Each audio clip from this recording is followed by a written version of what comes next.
Well, my presentation today is going to be about my PhD research, which I have been dealing with, well, the theoretical and methodological challenges of working with online images, or digital images more generally, but specifically online images. And today I'm going to do more of a theoretical framework discussion about it, some methodological aspects of it as well. And I've called it images as networks and vice versa. I think it's going to be more images as networks and the other way around, but I'm going to try to point some aspects to that as well.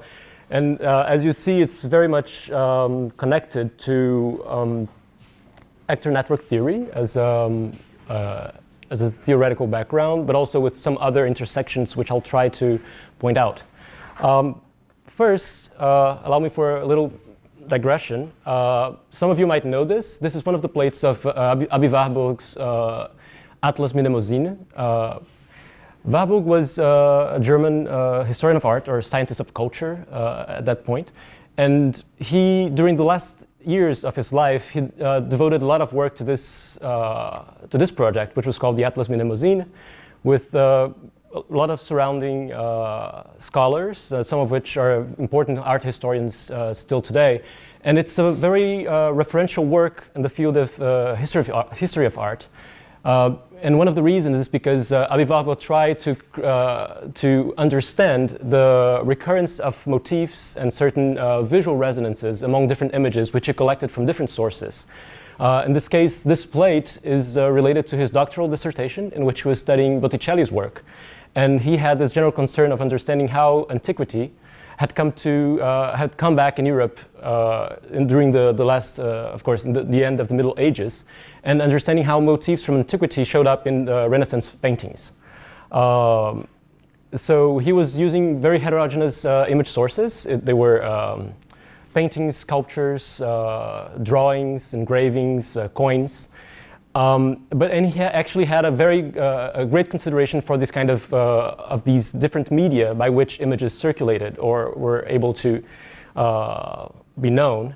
And he actually wrote about how Flemish tapestry was was an important image vehicle, he would call it like that, which allowed for images to circulate across Europe, right? So when you had before like frescoes, which you can't really take with you or circulate, but then Flemish tapestry was one of these image vehicles which could be rolled up and also be very easily reproduced, because if you have a pattern that you can reproduce, so you can create many different versions of it. And he also extended this notion of image vehicles or automobile image vehicles for engravings, books, manuscripts. And it's also interesting to note that his Atlas Mnemosyne was building upon also different image vehicles that had arrived in the 19th century, such as photographs. So lots of the images are photos of art pieces, of artworks. Some of them were sketches that he would do by his own hand. And what I want to point out from this is just this correlation between these kind of visual resonances and how images are able to circulate, and these kind of material and technical circumstances which allowed for that to happen. And that's going to feed into the notion of the image network. This is just a different example, a different case to observe. This is the exhibition design for Museum of San Paolo, Museum of Art of San Paolo, by Lina Bobardi, Italian-Brazilian architect. And it's really remarkable how she used this glass stands for the paintings and for the artworks, which you can then, by a glimpse, have a look at the whole collection or the whole hall of the museum, and also go around it, which enables different kinds of associations between images. So then my point here is that image associations should always be accounted for in relation to material conditions for their production, reproduction, circulation, and display. And this was as much true for Warburg as it's going to be for our case. And while saying it like this, and also with this example in relation to post-structuralist theory, of course, this suggests a kind of a seamless or smooth flow between different settings, but the circulation is not always peaceful or smooth in that sense. And of course, colonization is one of these situations in which the circulation of images is very much violent, and which is also very important if you want to understand, for instance, Pablo Picasso's work in relation to African art. We have to understand the history of colonization as well, which of course has very particular material and technical aspects to it as well, which are very much political. So we also have to consider these conditions in a political, with a political concern. So this is a quote from Bruno Latour in his Inquiry into Modes of Existence, and which he is describing the net mode of existence, which of course is building up upon his work on the notion of the network from the actor network theory, which I think is able to be a bit, I don't know, conceptually dense, or more conceptually dense, as he's moving away from aspects of actor network theory per se.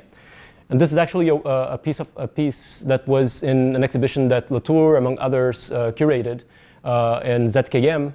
This is Simon Starling. It's not very easy to see, but each of these photographs is a photo of a mine, of a platinum mine.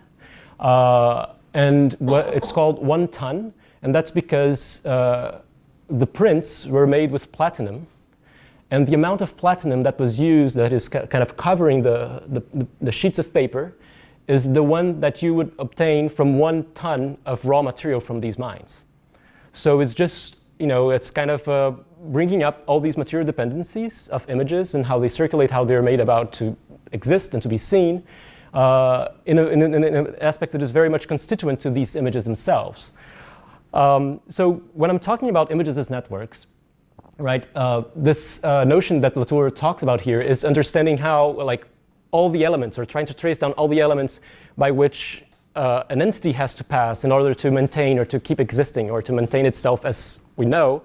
And then very specifically, conceptually in my approach, when I'm talking about images as networks, then it's about tracing these material conditions that enable an image to exist, to replicate, to circulate, and to be seen. And also understanding and tracing down the associations that are likewise enabling those images to exist or to be understood or to be seen. But which can also be taken as consequences of these other aspects that I've been just talking about, right? So when Warburg talks about this associations of images that he makes in these plates, these associations are actually consequences of these images being circulating for some time and across different places. And then the third aspect would be the notion of the agency of images. So how images are made to, or are able to enact in certain circumstances, and then which is always related to their mediating condition, right? Because an image is always mediating something that, or is in presence, is present in place of something else, but which should not be always seen as this continuity, right? So it's just this image that is in place for something else, but also it's a discontinuity, because if it's there and the other thing is not, there is a break there that you have to account for. And while bringing this notion, I'm also talking, of course, about this qualitative aspect of networks, right? Because images have also a particularity, which I think is important to observe, especially photographs, is because they're always talked about semiotically in terms of their indexical relationship to the referent, right? And that's actually, image theory has mostly been concerned with the topic of how an image relates to its referent. And photographies, as Philippe Dubois notably described, is very much related to the indexical sign, right, in person semiotics.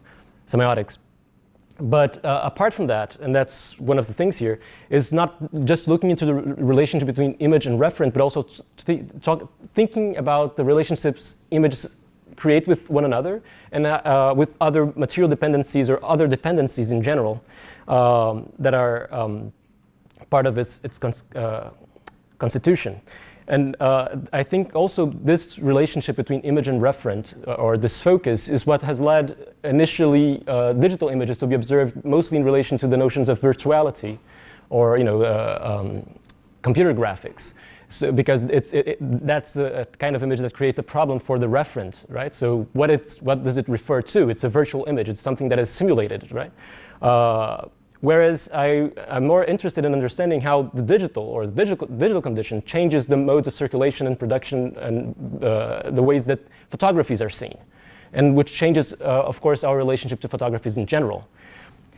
And then, just as a quick example, this is a photo I took leaving from Belo Horizonte last week. Here in the horizon, you can see the city. And I was taking these photos because I'm actually have an interest, for some time now, in actually it has clashed with some very particular events nowadays, which are the mining conditions in the state I live in.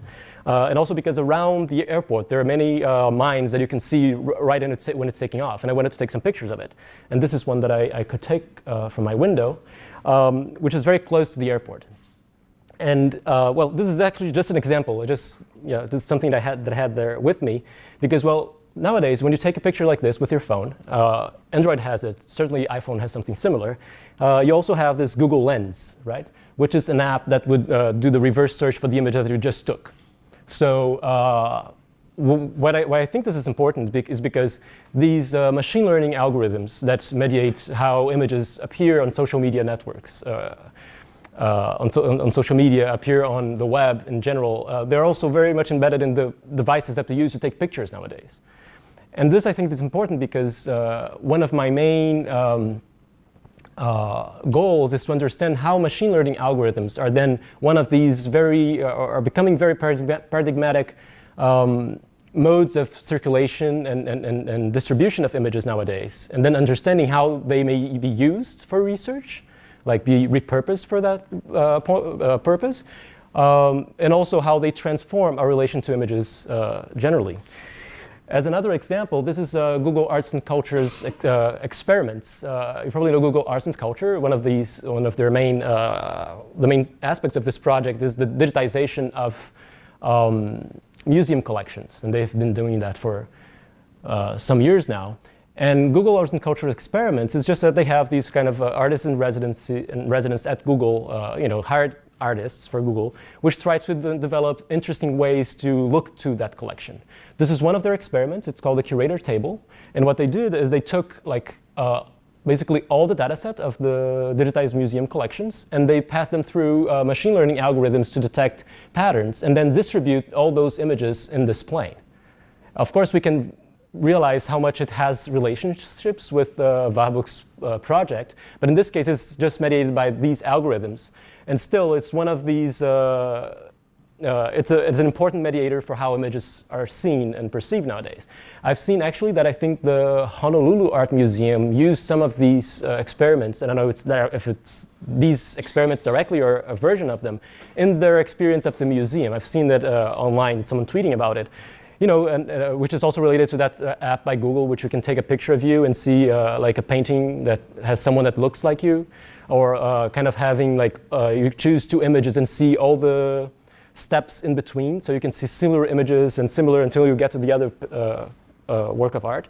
So these are becoming very common approaches to how images are seen, and not just in art, as I just showed, but also in our daily use of cameras and how we use those images. And then, of course, this is all based in computer vision, which is this computer science discipline that is concerned with how you can make an image computable, right? The visual aspect of an image computable. This here on the side is one of the first efforts to that direction, which is done by Lawrence G. Roberts in his PhD in MIT in 1965. And this here first is a photograph, right, of these two like geometric shapes, like three-dimensional geometric shapes. It took a photo. And then what he did was he developed software that would be able to identify the boundaries of the object, and then to understand which form, like which geographic shape they were, and then render them in computer graphics, and then generate a different viewpoint for that same situation. This is related to, of course, one of the problems of computer vision, which today is present, for instance, in the realm of self-driving cars, right? Which is navigating a concrete space. But here on the side, we have like a more recent case. This is from Google, actually. It's a paper from Google researchers. Yeah, I forgot to put their names there. But this is kind of the optimal stimulus for a cat detection model that was trained using YouTube images, right? So in this case, whereas in this case, it's actually working on a 3D concrete space. In here, it's working more in kind of a semantic space, right? It's like, what is a cat? It's a different circumstance, which is actually very much related to Alan Sekula 1986 paper called The Body and the Archive. He describes two different operations of a photographic image in relation to criminology and criminalistics. Well, I'm not going to go very much deep into that, but what is important regarding this case, which also relates to the idea of the network that I was mentioning, is because here we have an image of a cat that is generated by the combination of multiple images, right? So we have kind of a condensed visualization of many images of cats. And this is important because, well, if the model that is enabling us to classify these images are generated by all those images, then all those images are somehow concerned in this model. And each variation in those images will change this model. And that's also very important if we want to assess biases and other forms of problems that we may have with this kind of training.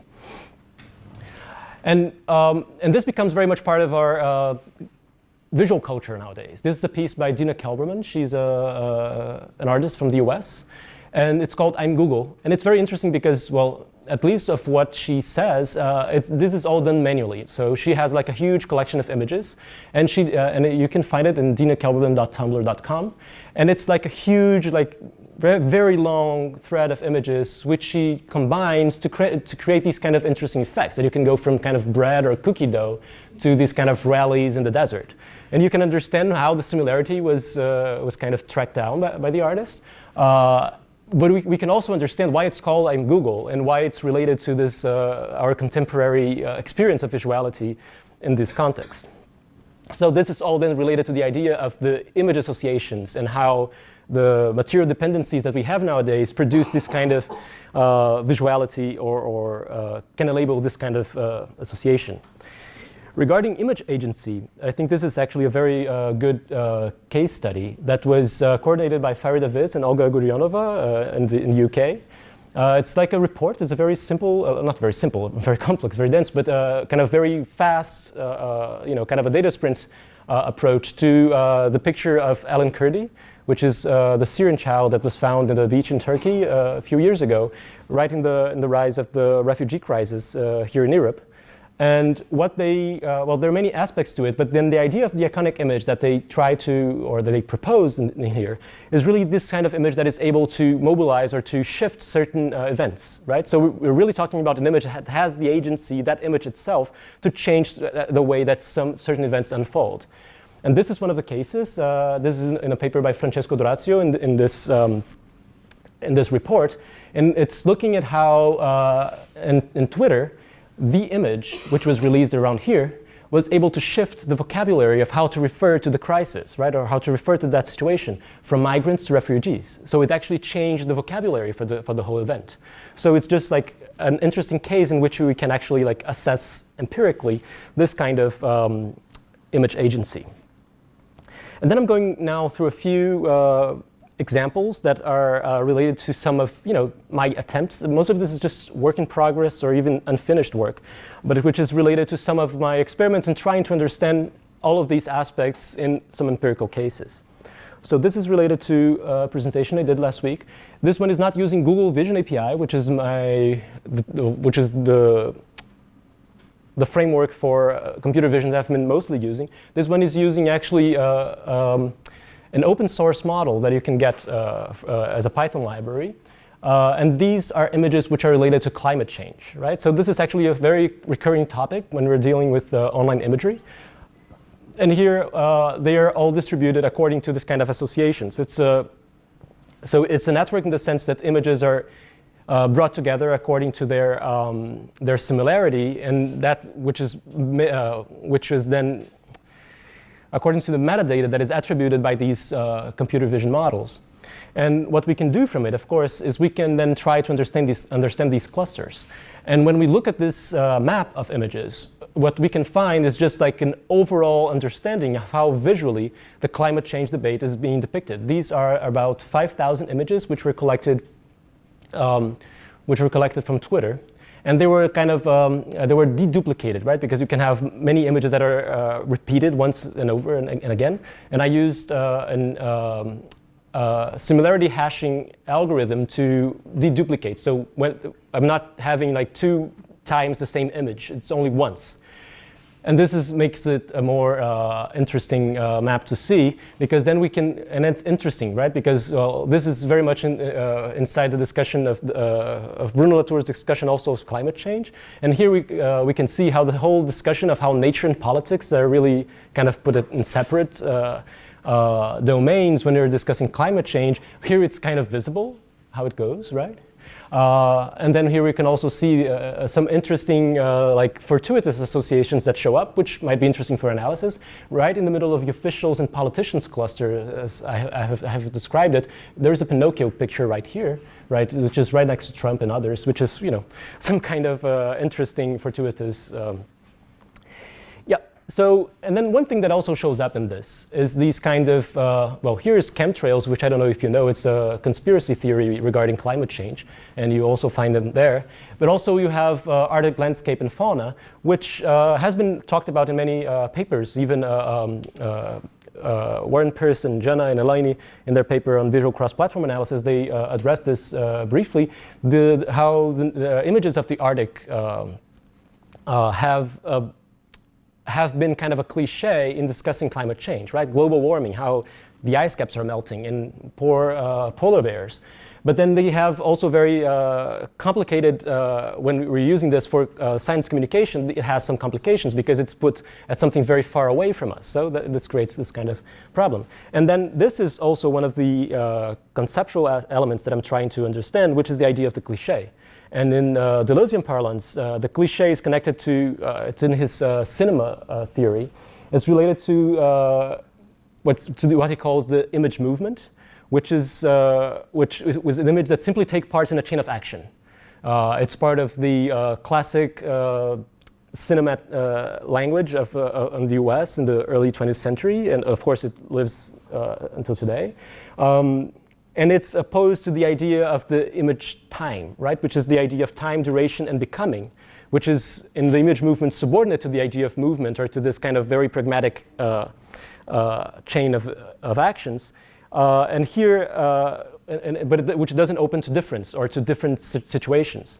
And here I'm kind of relating this idea to the idea of how, to the notion of how the cliche in this case is one that kind of loses its agency to a certain extent, because it's not able to produce any difference, right? Images of polar bears do not really raise awareness of climate change anymore. They're so banal, they're so commonsensical that we don't even pay attention to them. So that is also one of the aspects to it. I have to go a little bit faster now because time is. So this is just another case study which I'm going to point out in relation to mostly circulation. I was accompanying, as many Brazilians, the case of Lula's arrest, right, our former president, which is very controversial. I mean, it's very complex to explain it here, but it's the trial has been contested in many ways for the bias of the judge, and also the fragility of the evidence that was presented, and also because it was very much in the same timing as the elections that we had last year, and Lula was going to be candidate. You know, there is this whole controversy, and it's also related to the whole history of Brazil and how Lula is kind of this emblem or this icon for this recent history. And here I was looking into the images that were shared regarding his arrest. And one of the things that I think is important to understand about this event is because is that there was great expectancy regarding the image of Lula's arrest. So these are images that were actually shared before, or figurations that were common before. These were in the right-wing protests in Brazil. They used this inflatable puppet of Lula dressed as a prisoner.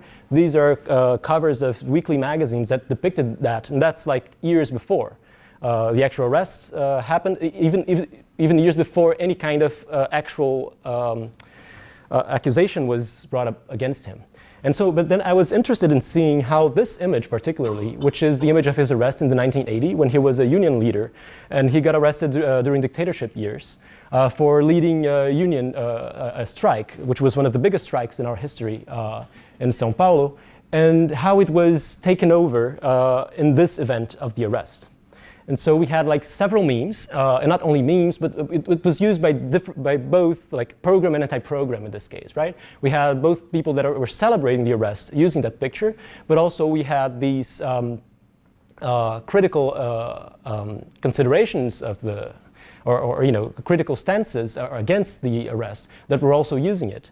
What I think is interesting, because first you have this image that is, it's one image or one picture that was being used to produce different kinds of images of that event. And also how one image that was taken from a different context was kind of repurposed in a new context. And that, of course, if we take the idea of the images network that I've been talking about into consideration, it has many implications. Because, well, if you take an image of someone that was arrested during a dictatorship to celebrate someone's arrest today, what are you talking? Well, I mean, what do you consider about the dictatorship, or what do you consider about the current regime? Right? So, and also because, well, I was talking before how the circulation of images, how an image is taken from a certain place and put into circulation is not always smooth. It's actually often very violent. The mugshot, it's actually a very violent kind of depiction, right? Because you're taking someone that is imprisoned and you're forcing them to take a picture, which serves basically identification purposes. So it's actually an image as a form of control over that person's body. And then when you take that and you put into circulation as a celebration of someone's arrest today, well, there are all these implications. And then, well, just I'm going to show this in the end, and then I'm going to leave it at that.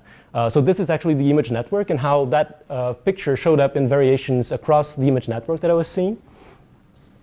And this is a study of how that image circulated online, which is something that is in progress. I've done a study with my supervisor using this technique that we're approaching. We're using Google Vision API to reverse search.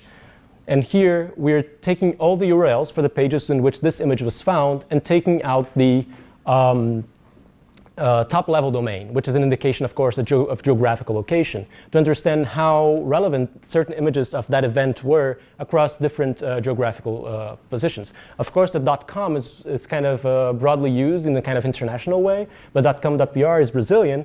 And when we take other images of that same event, such as this one that became viral, we can see how it's more diverse in the sense that it seems to be spreading around different geographical locations other than just Brazil, particularly Argentina, we can see, and also in .org domains, which of course have a different kind of constitution as a website. Well, as I said, I wouldn't, my time is already way over, but and the topic about networks as images, I'm going to leave to another time then. I mean, I had this last slide, which I was going to talk about it, but just leave it at that. So basically what I wanted to stress is just this idea of how to take, the theoretical implications of taking images as networks, which then relates to both these kind of visual associations and the circulation conditions, like the technical and material conditions for circulation of those images. So that's it. Thank you.